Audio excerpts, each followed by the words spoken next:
Spans and tween பற்றி வந்து நிறையா எம்சிக்யூவில் வந்து கேட்பாங்க. நிறைய ஃபார்மா ரிலேட்டட் எம்சிக்யூவில் ஸ்பேன் அண்டு ட்வீன் வந்து பார்த்திங்கன்னா ரெண்டுமே நான் அயானிக் சர்ஃபாக்டன் கீழே தான் வந்துட்டு வரும். இது கோடு வந்து என்ன வச்சுக்கிறீங்கன்னா LPSOன்னு நம்ம வச்சுக்கோங்க.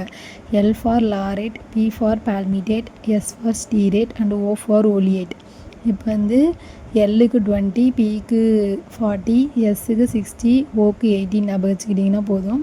இப்போ ஸ்பேன் அப்படின்னா என்னென்னா, ஸ்பேன்னா வந்து சார்பிட்டான் மோனோ அப்படிங்கிறது ஞாபகம் வச்சுக்கோங்க. அதுக்கப்புறம் ட்வீன்னா வந்து பாலியாக்சி எத்திலீன் சார்பிட்டால் மோனோ அப்படின்னு ஞாபகம் வச்சுக்கோங்க.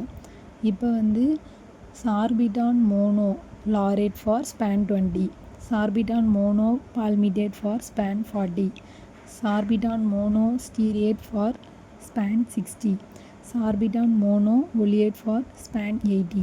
அதே மாதிரி தான் ட்வீனுக்கும் அங்கே வந்து என்ன போட்டிருக்காங்கன்னா, எக்ஸாம்பிள் கொடுத்துருக்கிறது வந்து 80 கொடுத்துருக்காங்க. அப்போ வந்து ஒலியேட் போட்டிருக்காங்க.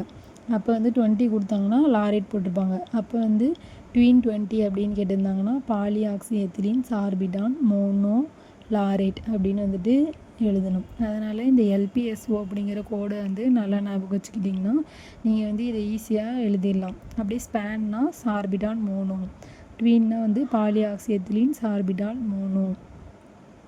ஏதாச்சும் வேறு ஏதாவது டவுட் இருந்தால் வந்து கமெண்ட் பண்ணுங்கள். இந்த மாதிரி வீடியோ போடலாமான்னு சொல்லிட்டு அதையும் சேர்த்து கமெண்ட் பண்ணுங்கள். தேங்க்யூ.